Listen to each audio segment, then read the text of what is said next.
ये है talks news network और आप देख रहे हैं पॉलिटॉक्स, राजनीति का कच्चा चिट्ठा।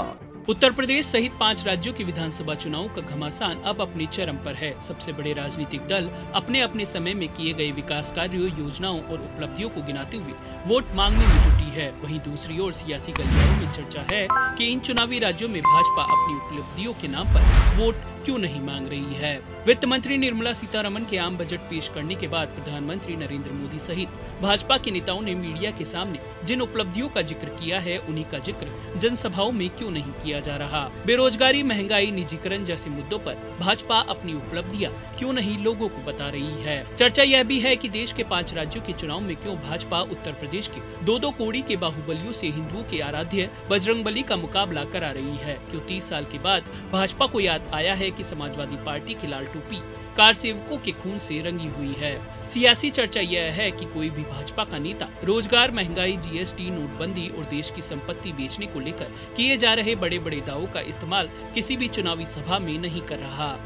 यूपी में तो भाजपा का सिर्फ अयोध्या, काशी, मथुरा, सपा को मुसलमान परस्त बताने, दगाबाज और माफिया राज बताने पर फोकस है।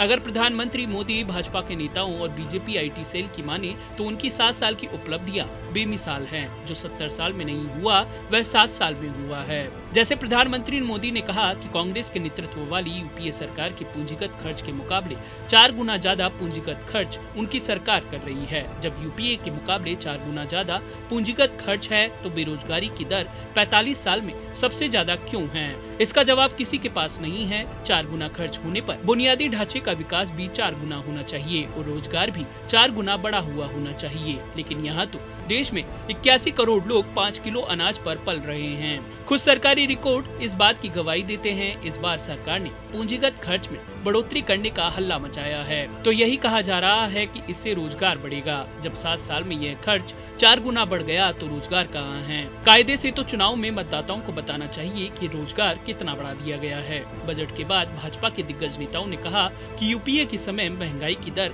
दहाई में होती थी जो अब 5% है। सवाल है कि महंगाई की दर आधी हो गई तो हर चीज की कीमत दोगुनी या उससे भी ज्यादा कैसे हो गई? यह चमत्कार कैसे हुआ? महंगाई दर आधी हुई तो वस्तुओं की कीमत भी उस अनुपात में आधी होनी चाहिए। जबकि सच यह है कि पेट्रोल, डीजल से लेकर रसोई गैस और खाने के तेल से लेकर दालों तक की कीमत 1.5 गुनी, दोगुनी या उससे भी ज्यादा हो गई। खुदरा महंगाई 5% है और थोक महंगाई अब तक के रिकॉर्ड 14% की ऊंचाई पर है। यहाँ आंकड़े देखकर लगता है कि भगवान भारत भूमि पर कैसे कैसे चमत्कार दिखा रहे हैं। और अगर सरकार के हिसाब से महंगाई कंट्रोल में है तो भाजपा के नेता चुनावी प्रचार में इस चमत्कार का जिक्र क्यों नहीं कर रहे?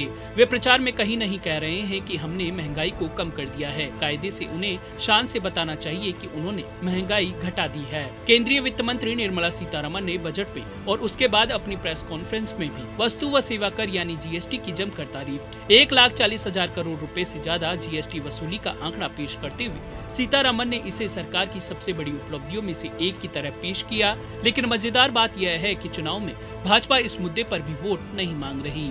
कोई नेता प्रचार के दौरान यह नहीं कह रहा कि उसने जीएसटी लागू किया जिससे कारोबारियों को और आम लोगों का जीवन सुधर गया। भाजपा के किसी नेता ने जीएसटी के नाम पर वोट नहीं मांगा। वित्त मंत्री ने इस बार विनिवेश के जरिए कमाई का लक्ष्य घटा दिया। अगले वित्त वर्ष में सरकारी संपत्तियों को बेचकर 65,000 करोड़ रुपए कमाने का लक्ष्य है। चालू वित्त वर्ष का लक्ष्य 1,75,000 करोड़ रुपए था जिसे घटाकर 78,000 करोड़ रुपए कर दिया गया। सरकार निजीकरण और विनिवेश के काम को इस अंदाज में कर रही है जैसे 70 साल की गलती सुधार रही हो। लेकिन इस नाम पर भी वोट नहीं मांगा जा रहा।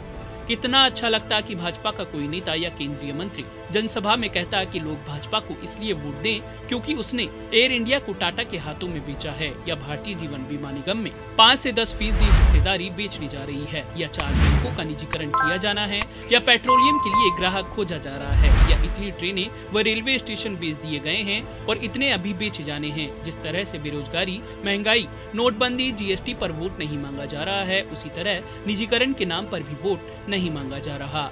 क्या भाजपा को ऐसा लग रहा है कि यह अच्छा काम नहीं है? अगर ऐसा है तो फिर उसकी सरकार यह काम कर क्यों रही है? पॉलिटॉक्स ब्यूरो, दिल्ली। ये है टॉक्स न्यूज नेटवर्क और आप देख रहे हैं पॉलिटॉक्स, राजनीति का कच्चा चिट्ठा।